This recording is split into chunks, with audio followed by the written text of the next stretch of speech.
Think what a disaster he found himself in. And for a long time, Joseph was even in an Egyptian jail.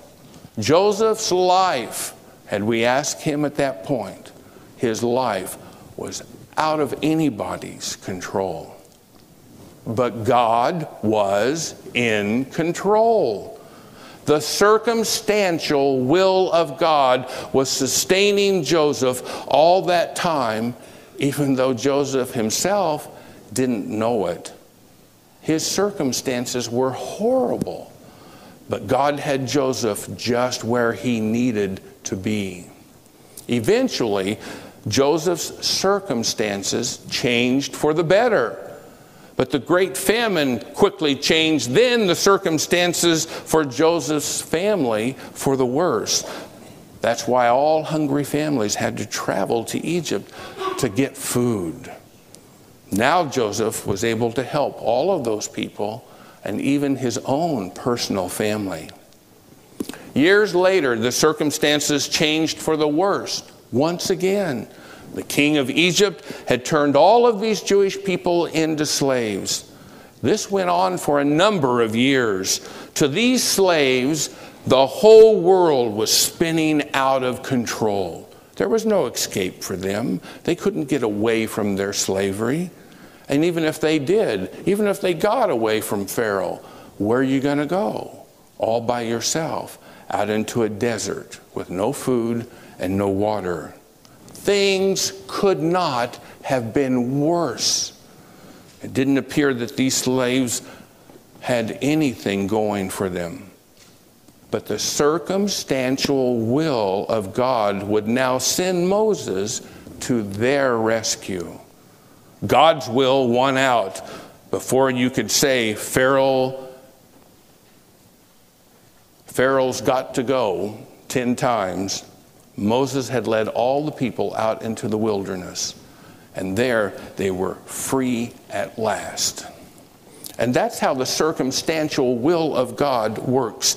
God's grace precedes even our awareness of it. God sinks God's self right into the middle of our devastating circumstances, only to help lead us out of them to the other side. It might seem at times like our world is out of control, but God is still very much in control. The circumstantial will of God has come to you more times than you could count, and more times than you are even aware of it. Sometimes in our hindsight, we see how God was there all the time. And to our surprise, when God's circumstantial will brings us through our struggle, we end up being strengthened by God's grace. Paul said this very thing. I have learned the secret of being content in any and every situation, whether well-fed or hungry, whether living in plenty or in want. For I can do all things in Christ who strengthens me. And then the moral will of God is another way that God remains in control even when it seems like our world is spinning out of control.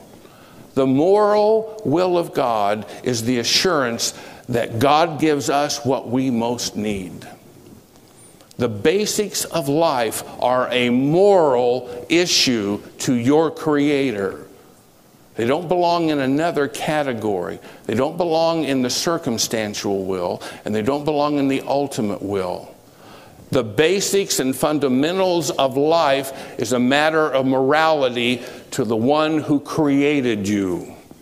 For 40 years, Moses marched the Israelites out in the wilderness. Commandments straight from God were given to the people. Laws straight from God were given to the people.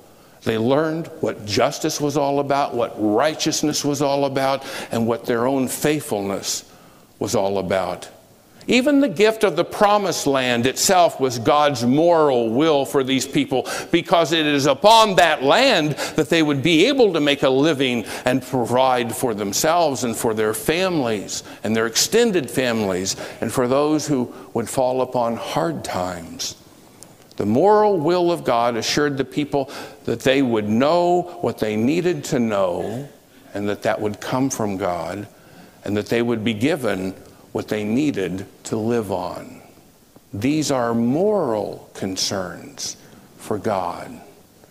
The teachings of Jesus are part of this moral will of God. If we follow him, God has unlimited ways of getting to us the very things that we need. God not only gets us through the difficult circumstances of our lives, God also provides for us as we are surrounded by a world that appears to be out of control. The gospel writer John ends his book with these words: Jesus did many other things as well. If every one of them were written down, I suppose that even the whole world would not have room for the books that would be written.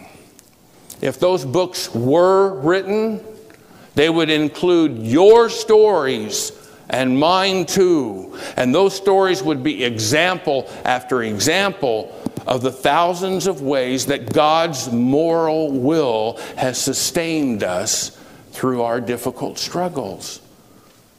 We learned what we've needed to learn. We were given what we needed to survive. We were blessed by a God who was still in control, even though we thought things might be spinning out of control. We were sustained by God's grace. There is not one of you this morning that does not have that story to write. All of us have been sustained by God's moral will to give you what you need, to inform you what you need to know, to provide the basics of life for you. And then there's the ultimate will of God. Was there any way that these ancient Jews weren't going to be given the promised land? Was there any way that they weren't going to get out of their Egyptian slavery through the 40 years of wilderness and into that land that God had been holding for them? Was there any way that wasn't going to work out? No. That was part of God's ultimate will. These people will be saved. God had willed these things to happen, and they were going to happen. Never forget that the people had barely gotten out of Egypt, where they were slaves, when they turned to Moses out there in the wilderness and said, "We have no water to drink. We have no food to eat. It would have been better had we stayed back in Egypt as slaves." Sometimes things aren't quite as bad. Sometimes our world isn't spinning out of control as greatly as we first think. You are never out of the ultimate will of God's care.